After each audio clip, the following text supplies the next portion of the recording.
Welcome to a Rate This Drive challenge. We haven't done one of these in a while, so I figured it's about time. Now, here's how this works if you're new to the channel. A Rate This Drive challenge is all about how well does a car act like a human, make decisions like a human, and what we do is we rate it. So here you go. Here is the scoreboard up above. You see we start at 0. When the car does something great where we're like, wow, that was a really great lane change, or it handled that sticky situation pretty well, we slide to the right, up one. And if it does something that is like, ooh, that was awkward, or man, that wasn't good at all, then we slide one to the left.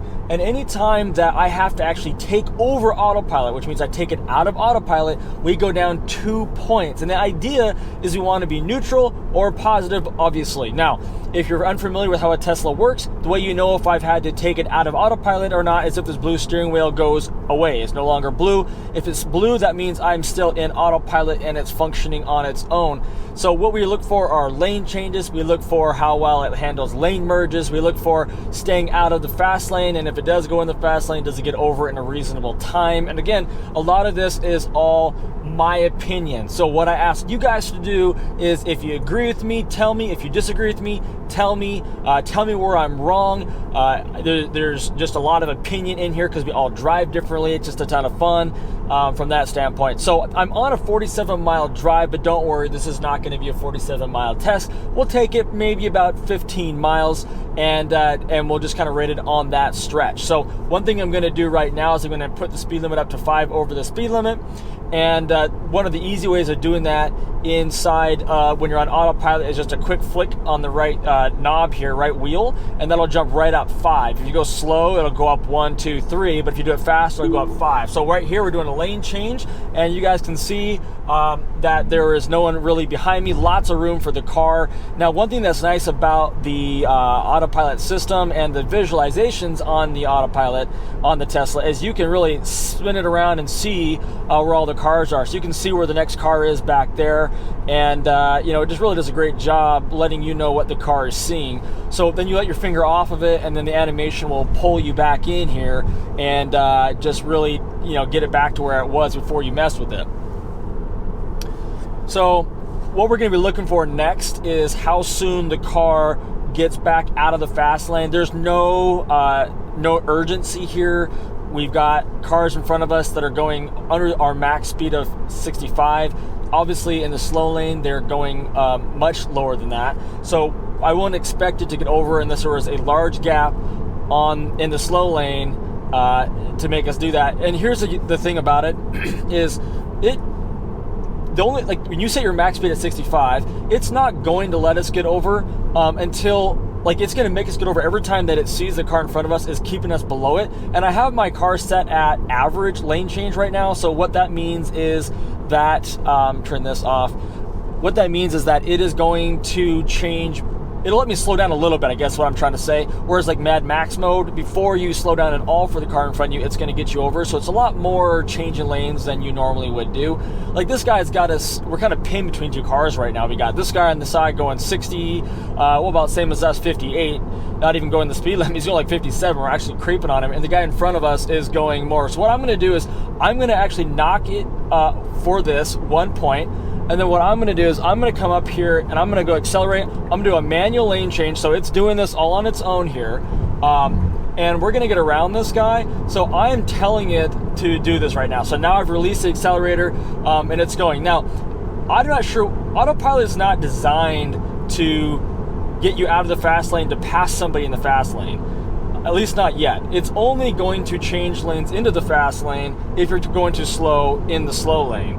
So I moved around that car because that's what a human would do. And so I'm knocking it, not because autopilot necessarily did something wrong. I don't think it's programmed to do that yet.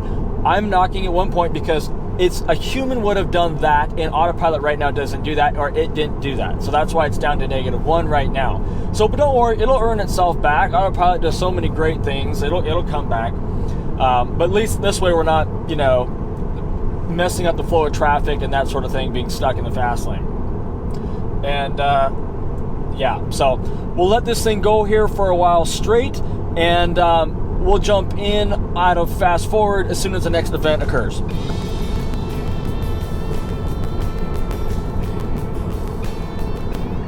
All right, so what's happening right now is the car just spotted these guys way up here, and notice that at our speed we're going, we're going to have to slow down. And before we dropped even 1 miles per hour, again, on average lane change speed, it got us over into the fast lane. And as soon as we get in front of this semi, assuming that the car in front of this dump truck up here is going at a speed that we can maintain our max speed, we will get over in front of it. And that's where it becomes a little bit weird, is like where a human might have gotten over, let itself get close to the car, and then change back into the fast lane to let the people behind you in the fast lane move forward.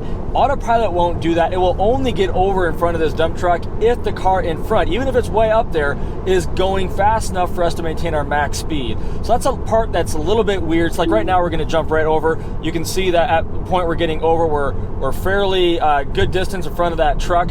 Plenty of room, didn't cut them off, so that's looking really good there. So that's just one little spot where the human driver, again, and it depends on how you drive.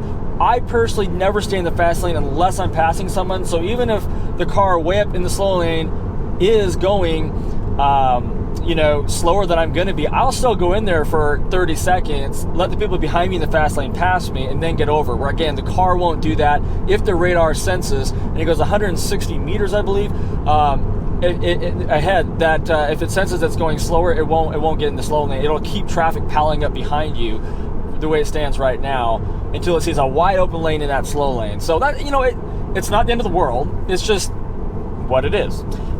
So what we're going to do up here then is we're going to have an intersection, and we're going to run this drive all the way until we get onto I-5, and then we're going to cut this drive. So this is 16, but Highway 16, but I want to run this drive because this is a road that I've only driven on one other time, and it's far away from where we normally go. Man, look at this Subaru. It's got like snorkels on and everything. Like, who's taking that thing in the mud? That is bizarre. Why would you put a snorkel on a Subaru? Anyway, lane change here, merge is on.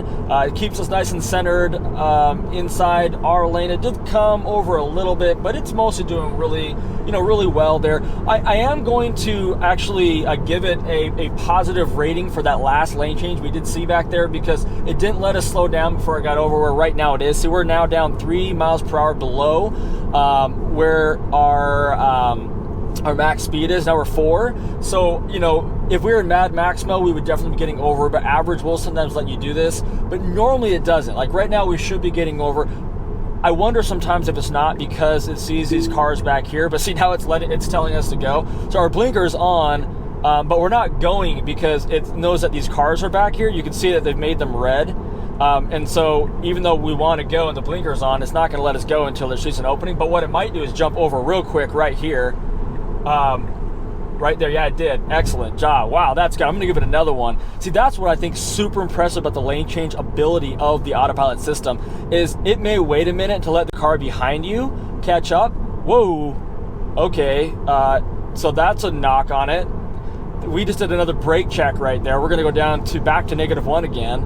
I caught it real quick. There's a car right on my tail, so that could have been really bad, but I felt the car grip real hard like it was gonna brake check. And it actually did it right here on my way to my appointment, actually, which is kind of strange. It must be a glitch in the map right there in the speeds.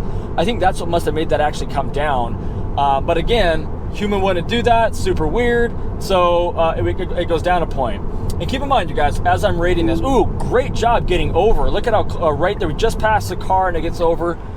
Really like that. I'm going to take it back up one for that. That is fantastic job getting back over into the slow lane. I really like that lane change there. But like I was saying though, when you're sometimes it'll let a car creep up to you, but if there's a gap between the two cars, it will aggressively get over, almost like it's going like kind of like a race car move, and then it'll get its distance. It actually does it really, really well, which I've always been impressed with in the last 2-3 months. So we're getting over again. Fantastic job getting over. We got a merge coming up, or an on-ramp, so we got over for that. Plus the car noticed we're going slower, so it got over, so it didn't have to slow down, which is kind of strange because like that's 2 in the last 3 times when the car has not let itself slow down and it's still pulled over. Whereas that one time it went down 4 miles per hour before it got over. So I wonder what really causes it to decide get over or not. Now watch this. It's not until that car came over the line that the car went red here and we started tracking that car. But it doesn't take much. The car just barely has to touch this dotted line before it'll actually start tracking that as a new car and then redistancing itself from the new car. By the way, in terms of distancing, if you take this on the wheel here and move it right or left, that's what changes it on your screen with what your distancing actually is in the car in front of you. So I'm at 4, 2, I'm putting it down to 2 right now is where I usually keep at. 2 is actually a pretty good distance. It's actually long. Right now we're longer than 2 car distances. And that, as you can suspect, actually changes based upon, how well or the speed you're going. If we're going a lot slower pace, autopilot will get closer. And if you're going a lot faster pace, it gets a lot wider. Like right now, we're still under our max speed, but we're probably 5 car lengths from the car in front of us. So, okay, that was interesting right there. That was really good. I'm actually going to give it another point for that, a +1 there.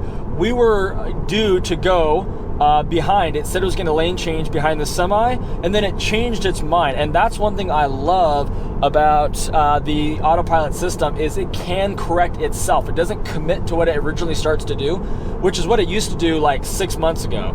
So it started to get over behind this truck, realized, oops, that's a bad decision. The radar said that's actually going too slow. It canceled the lane change and stayed in the fast lane. I love that. That's really great. That's very intuitive that I can do something like that.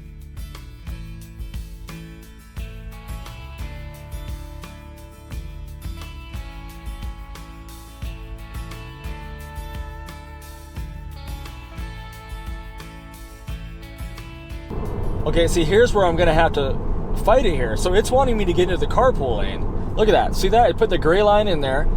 Look at that. It's actually going. I gotta not let it do that. So I gotta actually cancel that lane change. You can't. Like, why is it telling me to get in the carpool lane? That's another knock. You can't get in the carpool lane.